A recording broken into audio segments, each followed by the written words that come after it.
you had me at cello, cello, you had me at cello. You had me at cello, oh, you had me at cello. Good afternoon, everybody. It's 5 o'clock on a Friday. And while you probably already, the moment the clock started ringing 5, you probably already have your cello in your hands.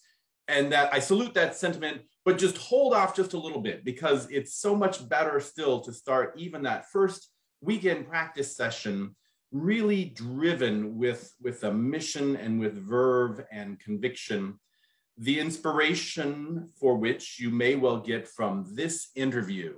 With me today, I'm thrilled to have as my guest, Dr. Pablo Mahave-Veglia from Grand Valley State University. Pablo, how are you doing? I'm doing great. And I'm looking forward to chatting with you. And I'm sure we'll talk about it in a second. I'm actually not in Michigan right now, and there lies the tale of inspiration, which I will share in a minute. Terrific. Yes. So as a segue, how about if you introduce yourself a bit and tell about your musical background? Yeah. I was born and raised in Chile, in Santiago. My mother, who passed away about 5 years ago, was a very well-known piano professor at the University of Chile. In fact, I still, to this day, I continue to collaborate and to share professional activities with many of her former students who have gone. Some of them stayed in Chile, some have gone into other parts of the world. And in fact, I think we have played in Whitewater with Paulina Zamora, who is one of my frequent collaborators, and she's graduated from her undergraduate with my mother. So we grew up in a family of musicians, a very noisy one at that, and 1 out of 4 children. 3 of us, 3 out of the 4, ended up being professional musicians, like my mother. So it was kind of understood that even if not professionalism, that everybody would adopt an instrument, right? I think at the age of 4 or 5. So what instrument are you going to pick? Sort of the Chilean Von Trapps, as it were. And my mother, of course, tried to lobby for the piano being the most practical at our home. And to me, being a little contrarian, it occurred to me that if I picked something like the cello, there's no way she could teach me, and I would have to go to outside instruction. That was one of the motivations. The other is I went to a concert when I was very young, and they were playing the Schumann Concerto. And the gentleman playing it was actually a very well-known Finnish cellist by the name of Arto Noras, whom I've seen professionally many times. In fact, I wrote him a letter many years later, which he ignored, by the way. But I know it would be a great end of the story if he wrote me back, but I'm sure he's a delightful person. And that's the first professional cellist I've ever heard played, and I was hooked by the sound, and I told my mother I wanted to play that. And I think my mother suspected that was my way of making it difficult for her to provide this thing, and of course she would call my bluff. So she did call my bluff, and thus the cello started.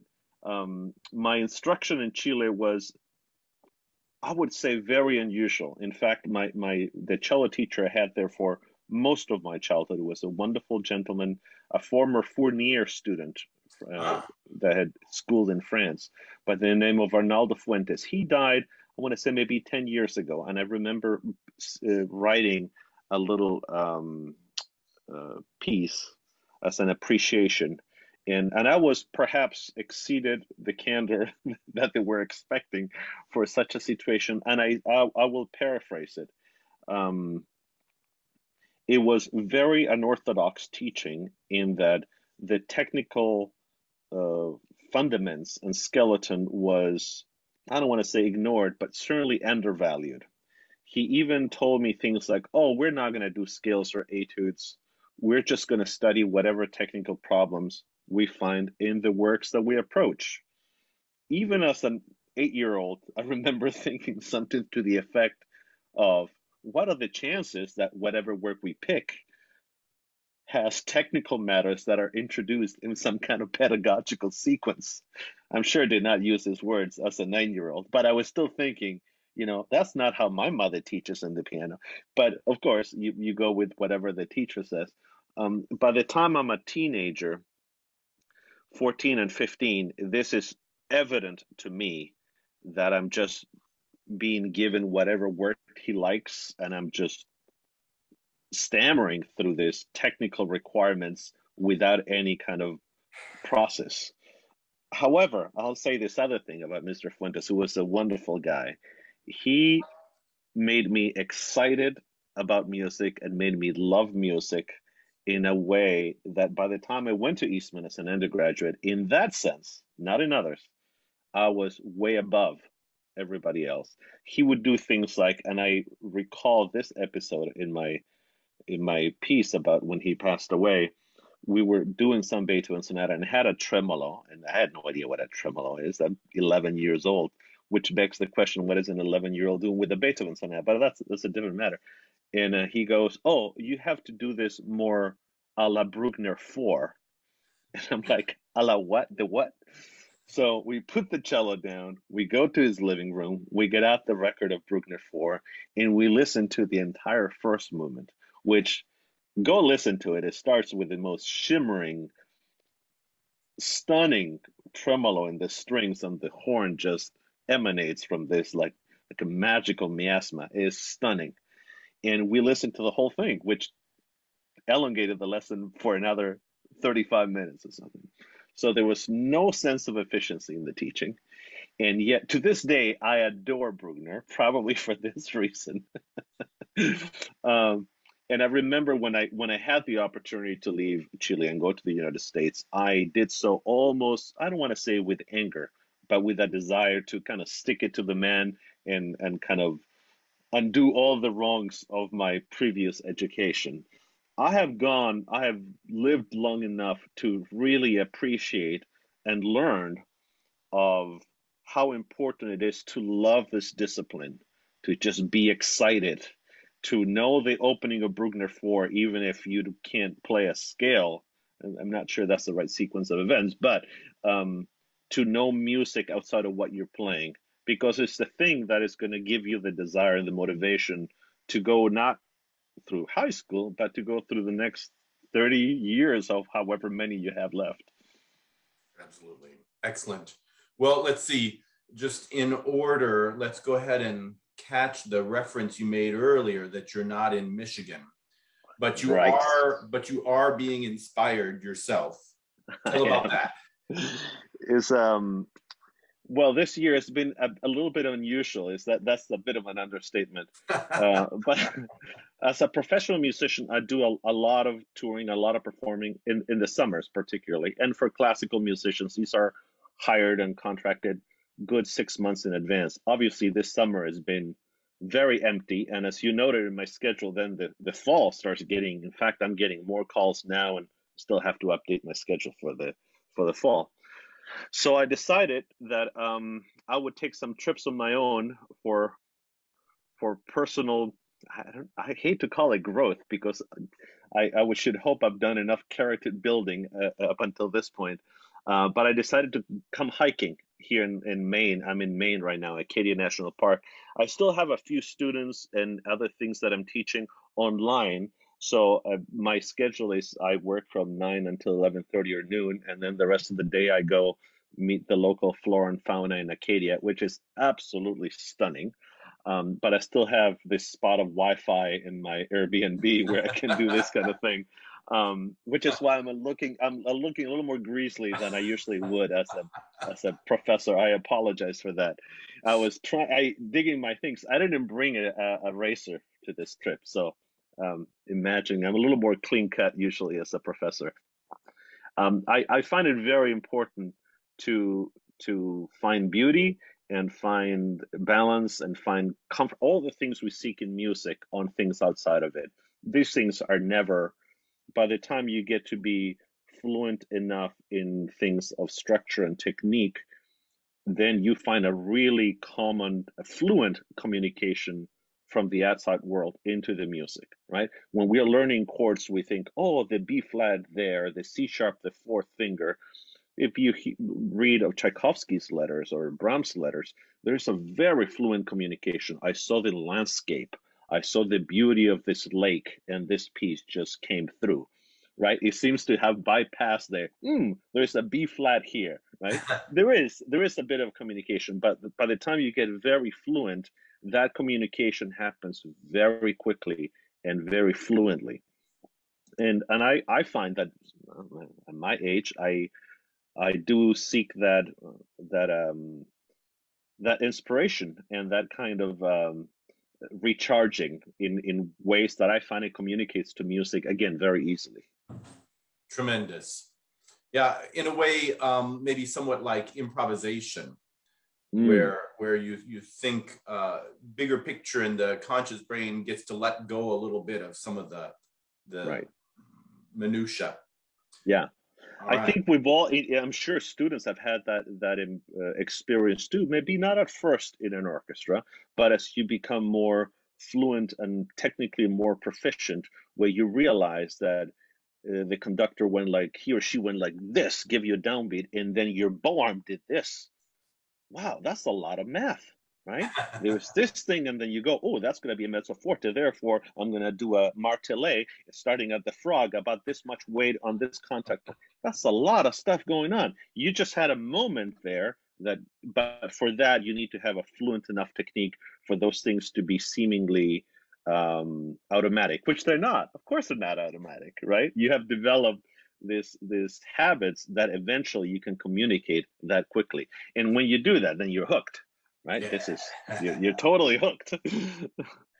All right. Well, so can you talk a little bit about how, I don't know whether this takes any conscious effort on your part or not, but whenever I've seen you play or teach, you seem to bring the same amount of passion into, you're as excited about communicating ideas about playing to your students and helping them get better as you are about conveying the meaning of the music when you're on stage with a cello in your hands.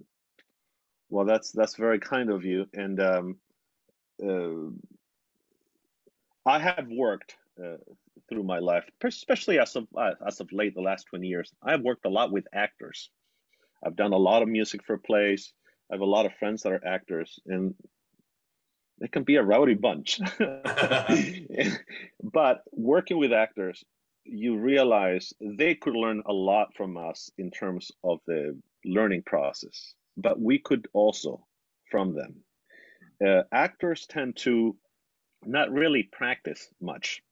They should practice a lot more, but they rehearse. They get the script and they don't learn their lines nearly as well as they should.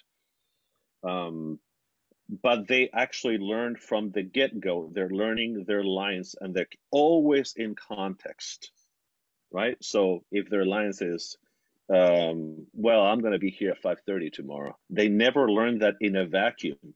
From the get-go, from the first times they see that, they're responding to somebody is, why weren't you here today?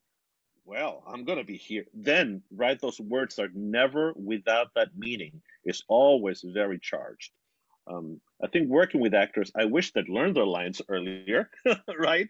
The way we learn our notes. But I also find that musicians do the opposite. You learn these things in the solitude of a practice room, and everything is kind of square like a Lego piece. And by the time you put it into a rehearsal of a context, that's really the tip of the iceberg. Think of all the hours you spend learning your Brahms sonata, and then you're gonna a minor portion of that you're going to put it with the piano, and then you have to break into the mold and find the motivation and put it into the context of everything you could have been doing from the beginning, right? I remember once talking to an actor, and they're looking at my music, and they were just somebody that doesn't know anything about music, but they were shocked. They found it unthinkable that my part is just the cello part, that I'm not looking at anything else. He would say, that would be me like saying, wait 35 seconds, say, I'll be back tomorrow at 5:30. Wait for a minute, say, I love you so much. I have no idea how to say any of those things. That is not a bad analogy. That is not a bad analogy. And to provide that context as early as possible within the learning process, I find it gets my juices going, and and I find it really exciting to share with others. Yes. Yeah, score study is an underrated skill. Very. All right. Excellent. Okay, now there are some people in the cello world who gravitate more, for example, towards modern performances, contemporary works, and there are some people who gravitate more towards early music or some other aspect. And you have a lot of irons in the fire. You are with your 5-string, what do you call it? A hybrid convertible cello? Convertible, a sports car. Yeah, playing baroque. Actually, let's talk about that first a little bit too, and then we'll move to the other area. What got you going in the early performance practice cello playing? Yeah. Well, I've always been a huge record collector. I still am. I have thousands of CDs. I'm old school. I still listen to CDs. And by the time you listen to so much music in the recorded world, doesn't span the whole spectrum of music, but you can go in terms of recorded performances for about 100 years, right? So then you hear a teacher, somebody says, "Oh, that's not a proper cello sound. Oh, that's not a proper vibrato." And then you realize, no, that is absolutely not. Maybe that's not what you like, but beauty has changed. Just like that's a lovely shirt, but when and how and what's considered formal, footwear, when and how. So that I'm always very suspicious of somebody calling that's not a good cello sound. That's not proper bowing. There's so many variants to that. And obviously the mechanics, the hardware, as it were, of a Baroque cello versus a modern cello has a huge influence upon the outcome of the instrument. And I got really interested in that, and I think maybe later than I would have otherwise in my 30s. But I've been performing with a Baroque cello, and I also have a 5-string Baroque cello for a long time. For a long time, I actually did the cello, the Bach suites, only in Baroque instrument. As of late, I've been the Baroque cello. As much as I love it, it's not a instrument for every place. If I have to play in a big hall, it sounds a little puny, and it doesn't make a great case for it, which I think is a fantastic instrument. It's a much more intimate kind of playing in a small hall. So last year when on lockdown, I did a cyber. I put a thing about it on my website.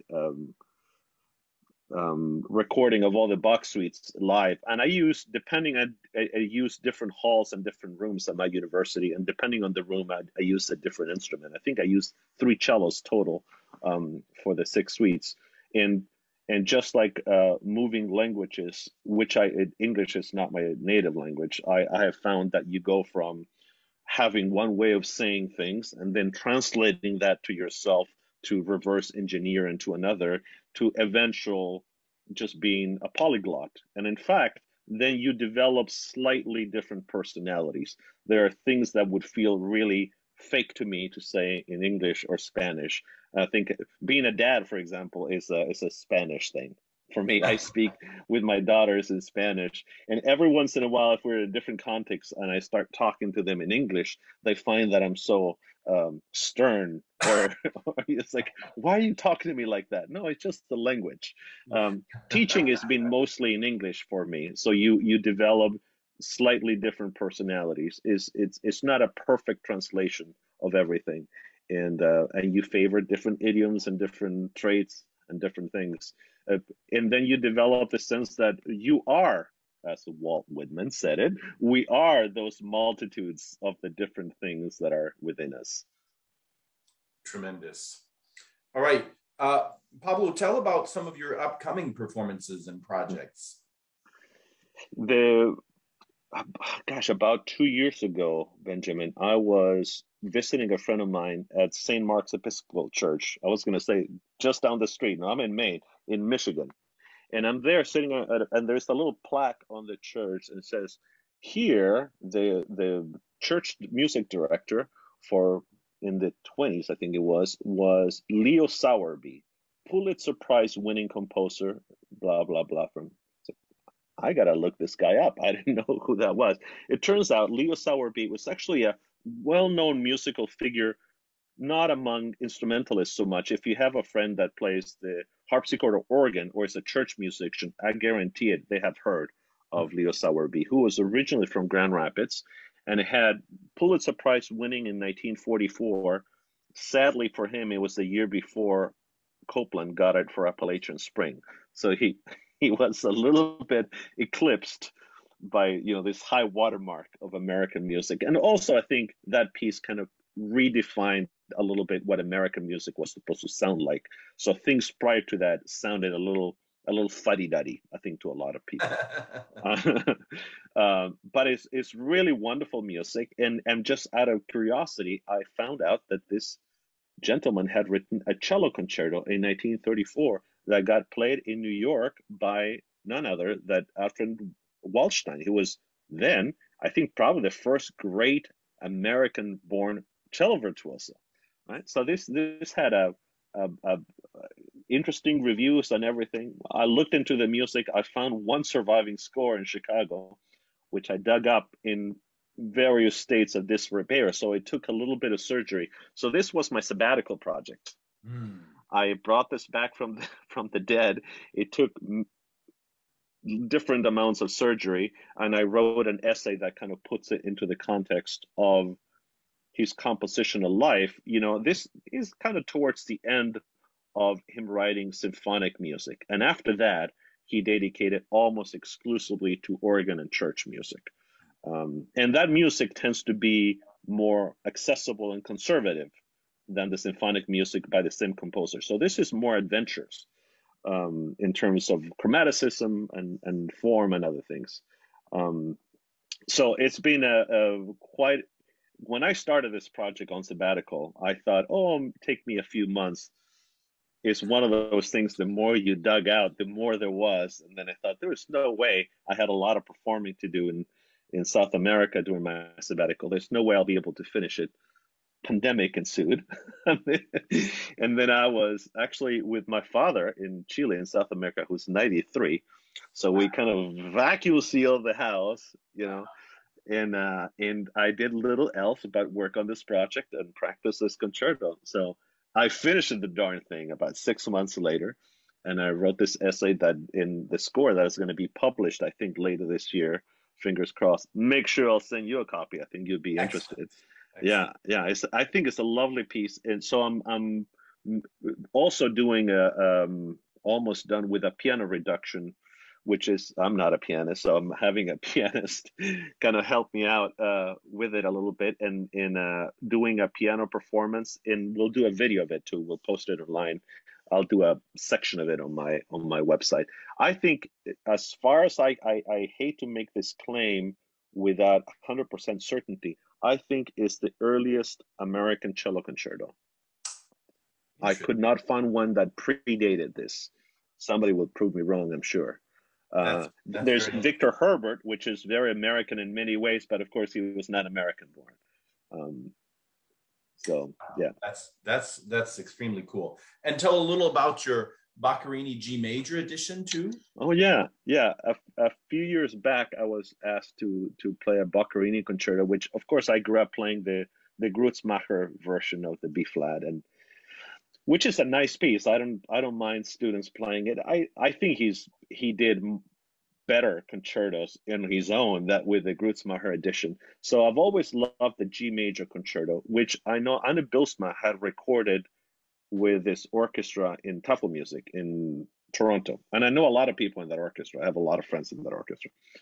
So I called them and said, what score did you use? Like, we kind of made one up. So they sent it to me, and I again, it had some editing that needed to be done. So I put it together and I wrote a cadenza for it. And I eventually I played it and I put it online. And then I got an email from the Berlin Radio Symphony that they wanted to use it. So they actually played that at the Berlin Philharmonic Hall last December, right before the pandemic. And now I have a lot of my students that use it. Is a delightful concerto, is really fun to play. It has a lot of thumb position. I'm sure your students will be very glad to hear this, but also it does so in a very pedagogical and a very good way to introduce thumb position. There's a lot of it, so it's not like you just play it for a bar or two, but also it stays in friendly keys G major and D major, right? Which are keys where you can kind of lock your thumb. And there's very little, unlike hide and C, for example, which is a huge first step to thumb position. There is very little shifting within thumb position, and you just, if you create a major scale, a Dorian scale, and a Phrygian scale, you can almost get, and maybe a little thumb position extension, you can get and play the entire thing almost without moving your thumb, except for that D major station and G major station. Nice. So, Nice. and obviously he was thinking of this. This is just didn't turn out to be on the cello, but he was, he located this and then went back to the paper. And also uses fourth finger in thumb position a fair amount, yes? Yes, I'm not a huge friend of my fourth finger. I do a lot of what I call thumb position extensions. So I build this, and then I can replace my second finger with the first while keeping this. So I'm basically, I work on this with my own students with scale. So I have a major scale, or a Dorian scale, or a Phrygian scale. On top of that, I can build on top of that, if I replace the third finger, another major scale or a Phrygian scale, or so you can actually do, I call it position mapping. You can have a little map of the shape of your fingers that shrinks the universe to just not any note you could play, but just the set that Boccherini is dealing with. And because these are very diatonic patterns, they stay very much within this shrunken universes. Right. It'd be nice to have something as formalized as what Bornoff is for violin about these patterns that we use on cello routinely, wouldn't it? I did it. Oh, get out. No, I did it. I have a whole position, which is a little bit based on what Mr. Starker did. I studied with him. I love the man, and he's had fabulous ideas about thumb position. I think, to me, the problem is that he kept going with the numbers. So fifth position, sixth position, which is a problem. Do you go chromatically or diatonically, right? Which Duport did, right? First position and second position. Listen, there are half steps in between, right? So I actually go by key. So this is D position if my thumb and third finger share the same note, and internally it's just divided by what scale you're playing, whether it's a major scale, Dorian scale, or Phrygian scale, which are the three main ones that divide that. I presented this at a conference in Tennessee last year, and there was good enough interest, but next sabbatical, I'll have to put it into print. Excellent.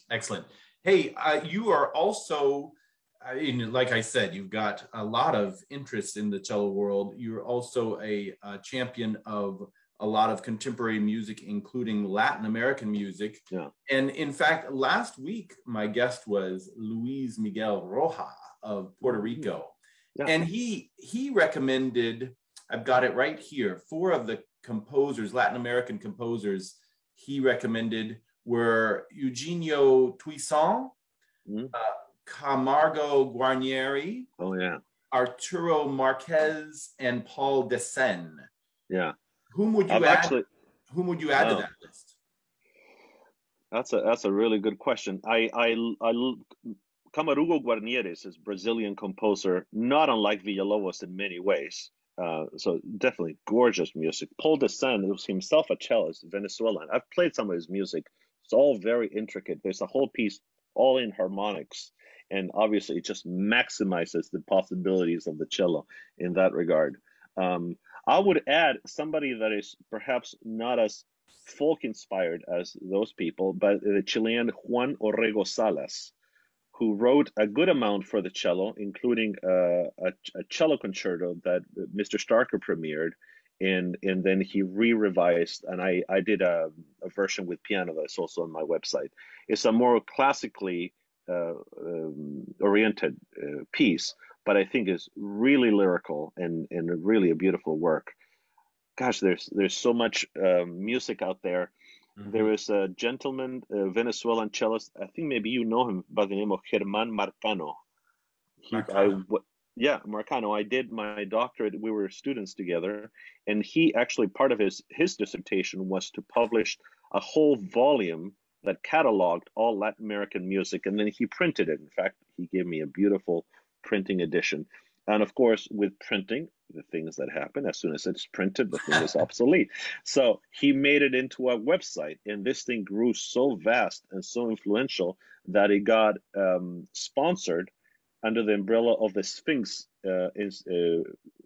organization based here in Michigan, actually, or there in Michigan, and that's where you can find it now. And now Germán started it, and now it's being co-sponsored or co-kept by Horacio Contreras, who is the cello professor at Lawrence Yes. in your neck of the woods. Also a very interesting guy. And not only are they upkeeping this catalog on daily basis, adding things and putting all sorts of details and recordings, they also interviewing people as a way of promoting the interest of some of these works and composers. In fact, they interviewed me and Ricardo Lorenz about the concerto by Orrego Salas just a few weeks ago. So they put a video on it. So it's gone from just a simple list of things to this, I always tease him, a multimedia empire of information. So there's no better source. There's no better source. Terrific. Outstanding. The one in terms of upcoming performance, you mentioned the Sowerby, which is it's been a big project for the last year and a half. I actually got asked to do a concerto just a few weeks ago with the Holland Symphony, a regional orchestra in Michigan. And one thing I thought about doing, which I worked on as a youngster and never performed, is the Rococo variations. And of course, the next question that arises is to use the Fitzenhagen version or the original, right? Which has some meaningful differences. Oh, yeah. So this brought me to, I've always been very interested on Tchaikovsky, which is not music I have very close to my heart, I confess. His life story I find extremely compelling and very intriguing, particularly the fact that he was a homosexual, and of course, this at the time he had to keep secret lest you be killed. This is not, you sometimes you think this might not make you the most popular person in some circles. It could literally get you killed. And it's just so fascinating that this became such a big force in his life that he went through incredible lengths to keep the secrecy of this issue, even to kind of recruit his own brother, Modest Tchaikovsky, his brother, who was also a homosexual, to write his first autobiography as a way of editing some personal details that would not be known, at least by the immediate scholarship of the next 30 or 40 years. So that's one of being, I have it here in Maine. One of my light readings is the complete letters of Tchaikovsky, which is like 800 pages. It's actually really enlightening. I was telling a student about it, and the student had actually a really good question, which I'm going to share with you. And he said, "Oh, so how is this informing your playing of the Rococo variations?" Kind of hoping that I would say, "Oh." In a letter to his friend George, he said, play that B flat a little longer. And then I made a note to play. Gosh, don't I wish that? I don't think there's a single mention of the Rococo variations. But I think more meaningfully than that, you read those 800 pages, which I have, and you get a sense for the person, right? Like the way I know you. We've known each other for long enough years. And somebody says, oh, Benjamin said this, and I said, oh, that doesn't sound like him. How do I know that? Could I tell you that, well, on October 23rd of 2002, no, I just have a sense the cumulative effect of knowing you for this many years. So then you see a crescendo and you see a diminuendo and you see this, how uh, how violent is that explosion? You have a sense for the personality, for what he's. I think this piece is more lyrical, more balanced, more demure than the Fitzenhagen version. I think this piece is more polite and less self-indulgent. Mm-hmm. And the fact that it's a set of variations, sometimes I feel like, oh, here's that character and here's that character. And like with all writers, you write this character and eventually you write one that is like, well, this is just me.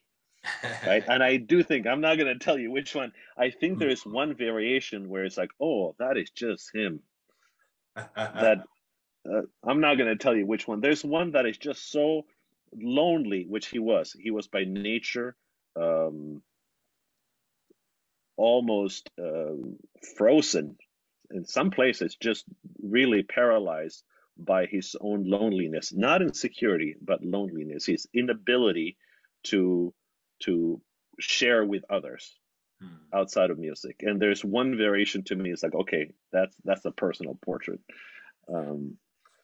I bet I know which one you're thinking of. Yeah. But it's going to be fun to revisit them. It's of course always fun to revisit any piece, but the moment you have a new idea to run with, then that's all the more fun to revisit it.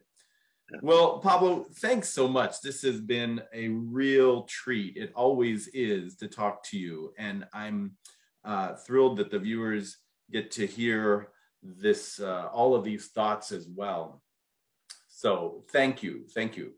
You're so welcome, and thank you for listening to your students, and good luck with everything. Well, thanks again. All right, and viewers, do, in the meantime, after you're done practicing on Sunday, check out the You Had Me at Cello website. Concert actually this Sunday, and then the Tamarack Arts Festival, and then the next cello clinic on September 12th, things like that.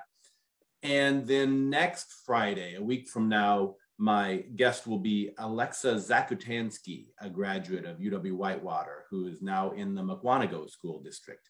So I look forward to seeing you then. Have a great weekend and happy practicing.